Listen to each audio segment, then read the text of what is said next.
rrit botror, që është i nevojshëm fakt. Mas në çdo 70 vjet, 80 vjet ka nevojë të krijohet një rend i ri botror sepse ndryshojnë konfigurimet politike, ekonomike, teknologjia, të gjitha këto, kupton? Dhe ka ardhur momenti se ka fuqi të reja që nuk janë përfaqësuar dhe ka fuqi të vjetra, të forta dikur, po të dobta sot. Pa merak. Ne e nisëm. Ja, një sekundë Po, pra. mikrofonat. Bëre shumë mirë, po. I kam mikrofonat e tjo. Po, mi jepi provë 1-2-1-2. 1-2-1-2-1-2-3-4. Edhe një herë. Eri, ç'kemi? Mirë. 1-2-3-4. Karrigen e ke, okay? Ma mirë nuk bëhet.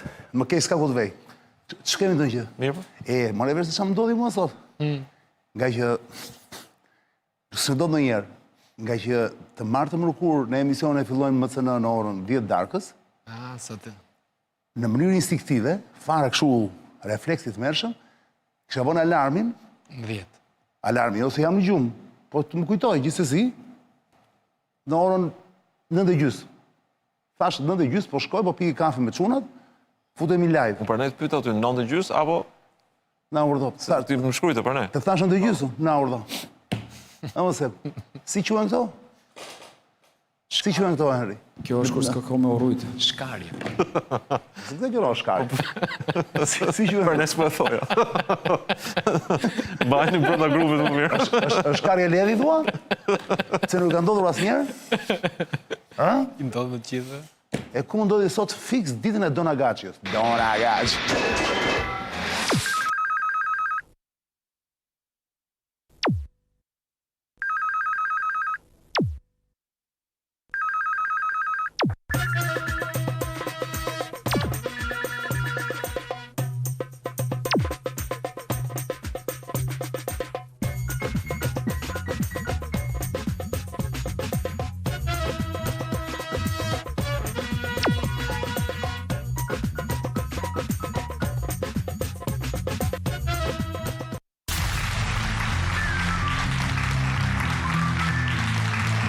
Mirë mbrëma toksor. Jemi live si që shikoni, ora është në këto momente 21:04 minuta. Si çdo të martë të mërkurë në orën 10, unë nuk do të harroj që të prëndën jemi në 9, sot për pak harova. Do vija prapë në 10. Jam sonte në studio me dy miqtë e emisionit. Njëri është i preshëm, tjetri vjen për herë të dytë, Henri më mbrëma. Henri Qeno.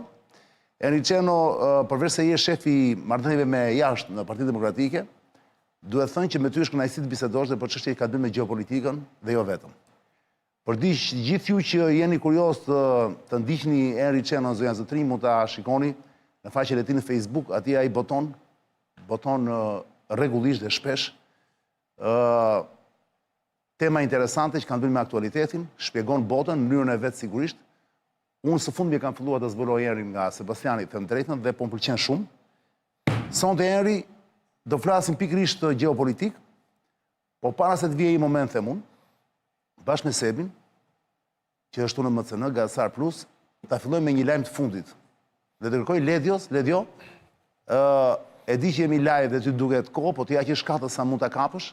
Më duhet një pyetje që kam përgatitur më pas me të ftuarin tjetër në orën 10, Mysy Murizi, më duhet ma nxjerrësh nga pjesa e Murizit ma nxjerrësh në fillim. Nuk e kisha parashikuar ta flisje sot me Sebastianin dhe me Henri Qeno këtë gjë, po ja që ndodhi, bëhet fjalë për dorëheqjen e jo Ergyes Agastit, se unë ngatroj këta. E Ëngjëll Agastit, po Ëngjëll Agasti, mbi emrin e ka njësoj apo? Ai e ka Agaçin, mos ka. Ky e ka Agaçi Ëngjëlli, po. Ose që i njohën ndryshe si Don Agaçi, që i quajnë Berisha. Tashmë pa don. Tashmë është pa don, sepse nuk është më atje. E ka humbur titullin.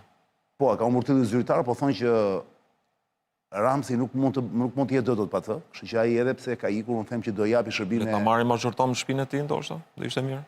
Po, unë jam i bindur Henri që ai do ta mbaj si njeriu, si kokën e gjërave që kanë ndodhur në këto 13 vjet, se ai ka 13 vjet që është atje, që nuk ka ardhur Ramsi në pushtet. Dhe duhet thënë që kemi hyrë në një epokë të re me ikjen e Don Agaçios. Po edhe kjo, se ju e përmendët pak në... Ja të plasim Henri, të plasim fabulën e ekran. Ledjo e ke? Të riqe nga Myrizi? Bravo.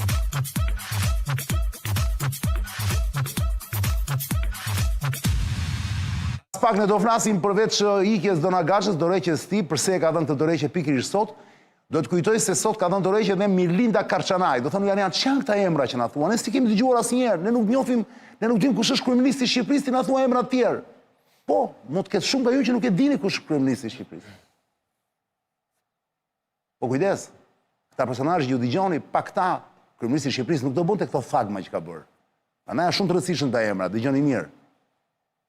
Që s'do të kuptoni kush është kryeministri i Shqipërisë, shikoni këto emra. Janë hijet e tij të gjata në kohë, shtrira nga 2013.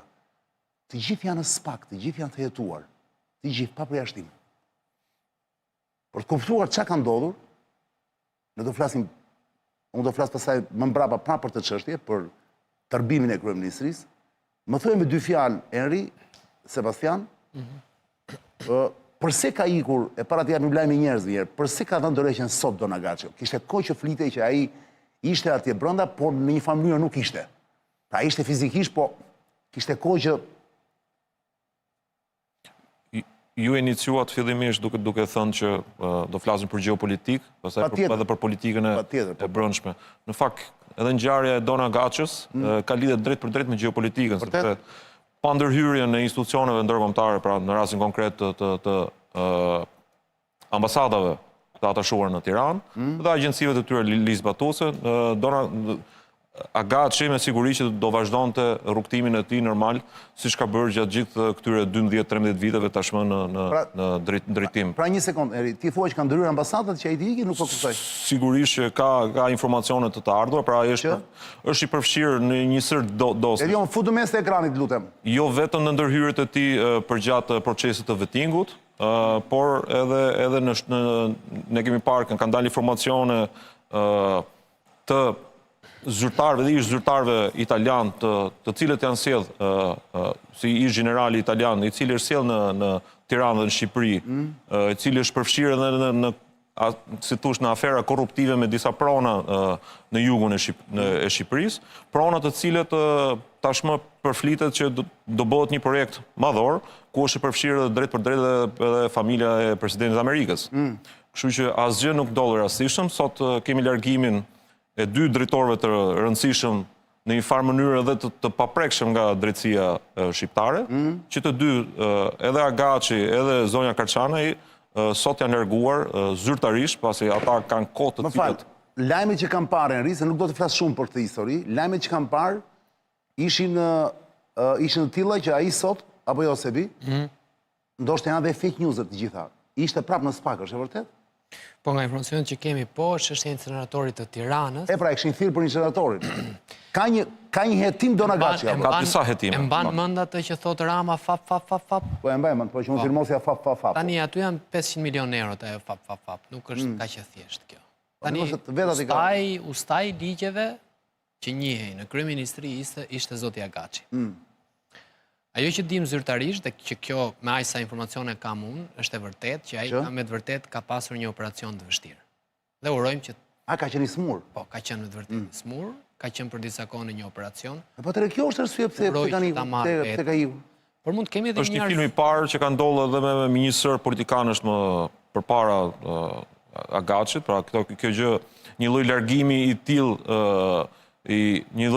i tillë ka ndodhur edhe me Sajmir Tahirin, edhe me Ahmeten, edhe me Erion Velien, pra ky është një film i parë të cilët Rama dita ta zbatoi mirë. Eri, një sekond.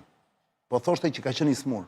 Po i smur ka qenë. Ka kaluar dhe një operacion. Kjo është deklarata që edhe vetë Agaçi e ka bërë para disa muajsh, nuk kemi informacione. Kjo mund të jetë arsye, por kemi edhe një arsye tjetër që besoj se kryeministri nuk do të krijojë precedent për arrestime personash në detyrë. Pra inceneratori i Tiranës është një nga aferat më të mëdha, dhe është aferë shumë e madhe. Pra ti tani po parashikon, apo e ke me info, ose po parashikon, ku di unë, që Donagaçi mund të arrestohet për punë inceneratorit?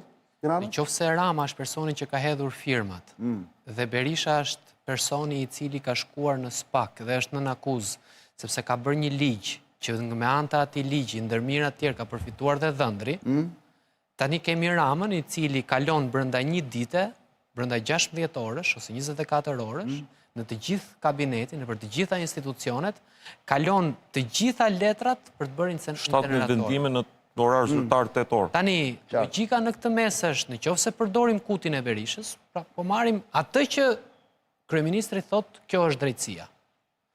Në qoftë se përdorim kutin e Berishës, edhe Rama duhet shkoj atje për inceneratorin e Tiranës, sepse ka hedhur firmat aty. Në qoftë se Rama nuk shkon, do shkoj personi që i ka bërë letrat për të hedhur 17 firma. Po kush ka firmosur, pra ka firmosur Dona Gaçi apo ka firmosur Ramsi 4? I dytë në atë kohë. Personi që ja rregullon letrat, ustaj i letrave, dhe personi që i ka duruar bryllave për 14 vjet, Gjithë procedurën ligjore. është zoti Agaçi. Është avokat, ka ardhur nga Italia. Është jurist, po. Ka ardhur nga Italia, të gjithë e dim të shkruarën e tij, ka zyrë juridike edhe vetë kryeministria, por logjika që unë shoh në këtë mes është, dikush tani ka frikë në këtë mes. Rama nuk do që t'i arrestohet një person në detyrë, kryeministri, ose zoti Agaçi thot, unë jam i smur dhe dua të ndjek problemet e mia dhe çështjet e mia familjare dhe personale. Ajo që unë shoh është që nuk e shoh kryeministrin aq të ndjeshëm ndaj këtyre gjërave. Kryeministri mendon politikisht për mendimin tim dhe unë nuk dua që të kem probleme me drejtësinë me një person timin kaq të afërt.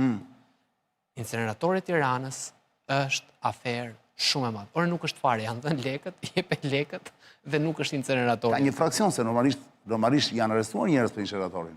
Ka një fraksion. Timet vazhdojnë, janë duke u zgjeruar, pra ka brenda dosjes fraksione të ndryshme për persona të ndryshëm që Ku është mes dhe ky? Sigurisht, ky ka qenë truri dhe personi që ka krijuar gjithë procedurën ligjore, më pas aty janë përfshirë ministri, dikastere të ndryshme, të cilët kanë firmosur. Po çfarë akuzohet tjetër që më këtë që parë jo vetëm inceneratori? Po është edhe kjo pikërisht dosja që përmendëm në lidhje me përfshirjen e zyrtarit italian në sbashku me një individ shqiptar nga Vlora i cili jeton në Miami dhe që akuzohet për një të shkuar kriminale të tij.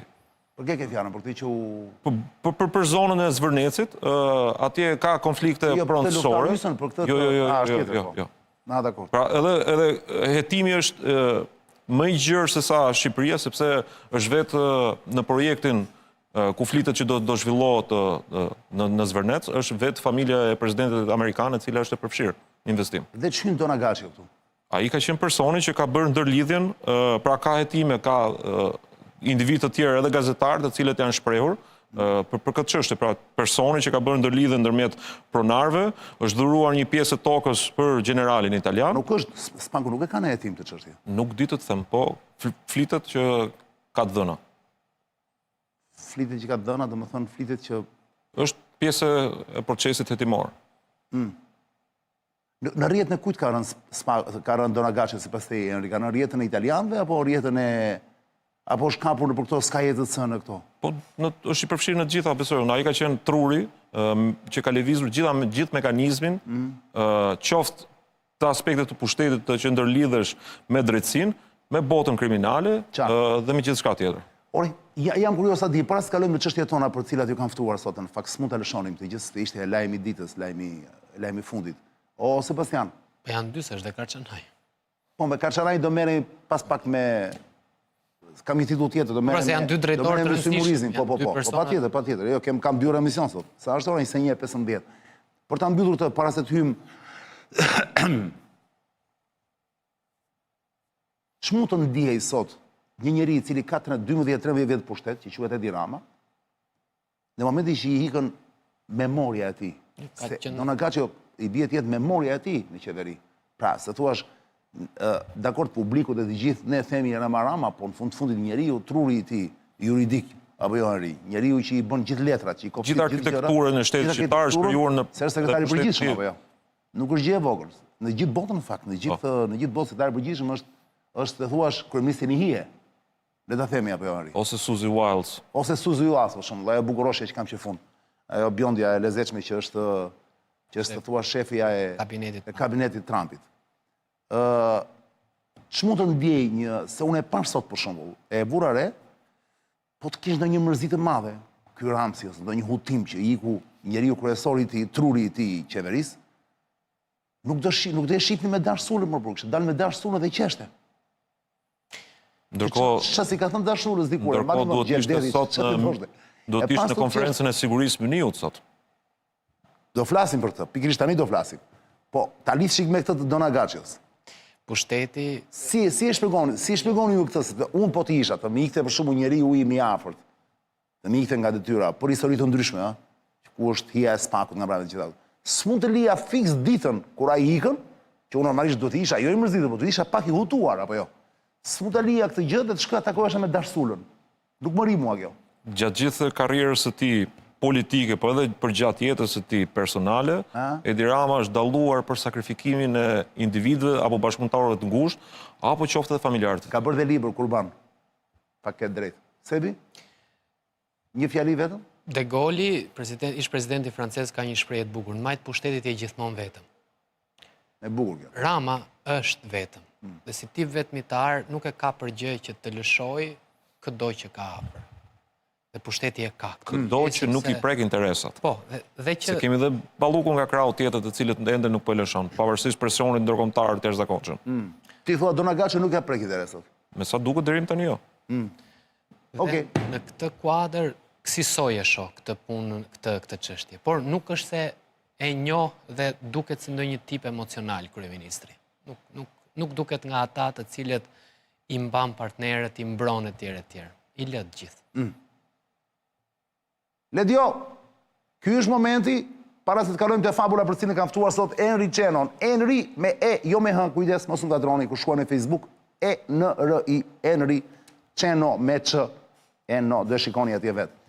Dhe Sebastian Zonjën, fillojmë pa humbur kohë, Ledio të bëjmë një xhiro tani kësaj radhe dhe do nisim pikërisht me kjo çështje energjie e gjitha kjo punë nga makinat.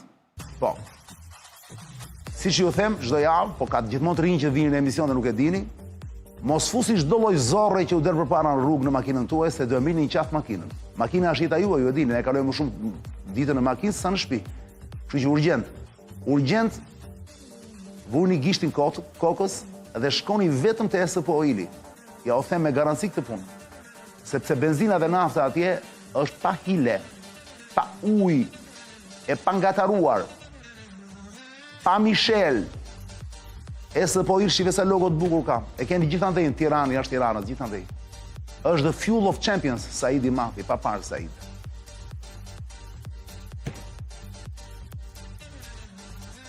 Ky është momenti Ledio të kalojmë te fabula